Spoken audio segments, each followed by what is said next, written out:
Welcome to Technia TV. Hello, I am Dr. Sandeep Kumar. Today I am discuss on types of error in hypothesis testing.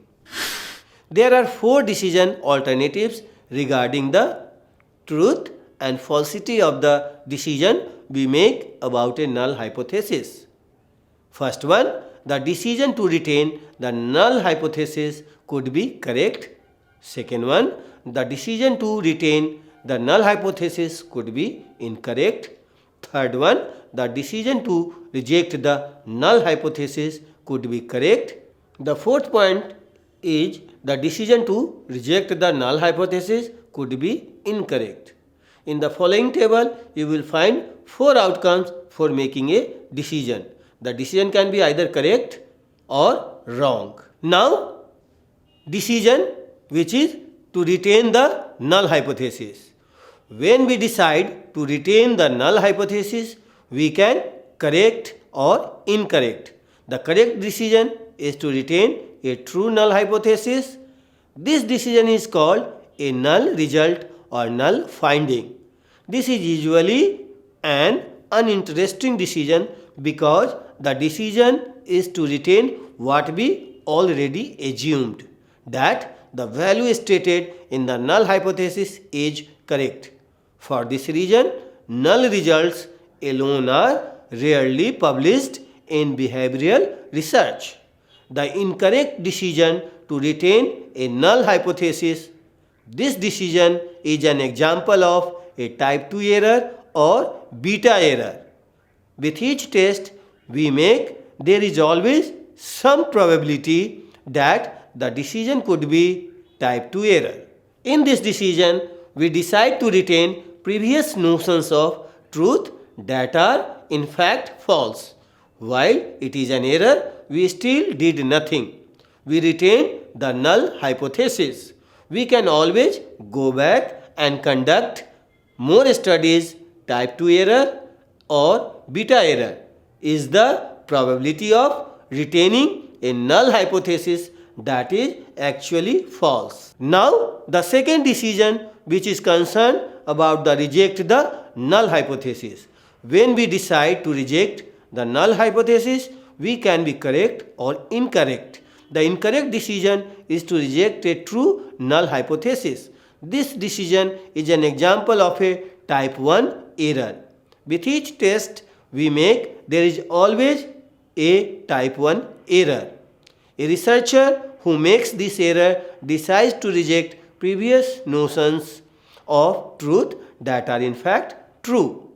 Making this type of error is analogous to finding an innocent person guilty. To minimize this error, we assume a defendant is innocent when beginning a trial. Similarly, to minimize making a type 1 error, we assume the null hypothesis is true when beginning a hypothesis test. Now, there is a term type 1 error, which is probability of rejecting a null hypothesis that is actually true. Researchers directly control for the probability of committing this type of error. An alpha level is the level of significance or criteria for a hypothesis test. It is the largest probability of committing a type 1 error that we will allow and still decide to reject the null hypothesis. Since we assume the null hypothesis is true, we control for type 1 error by stating a level of significance.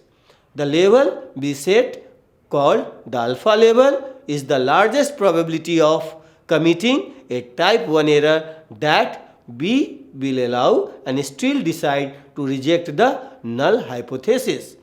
This criteria is usually set at 0.05 and we compare the alpha level to the p-value.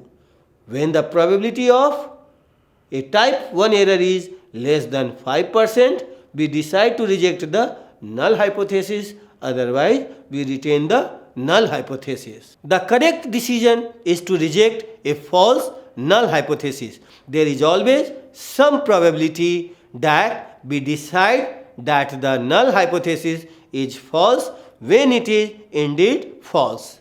This decision is called the power of the decision making process. It is called power because it is the decision we aim for. Remember that we are only testing the null hypothesis because we think it is wrong. Deciding to reject a false null hypothesis then is the power in as much as we learn the most about populations when we accurately reject false notions of truth. This decision is the most published result in behavioral research. The power in hypothesis testing is the probability of rejecting a false null hypothesis. Specifically, it is the probability that a randomly selected sample will show that the null hypothesis is false when the null hypothesis is indeed false. This is the completion of my lecture on type of errors in hypothesis testing. Hope you will find it beneficial. Watch Technia TV for more lecture on research methodology. Thanks a lot.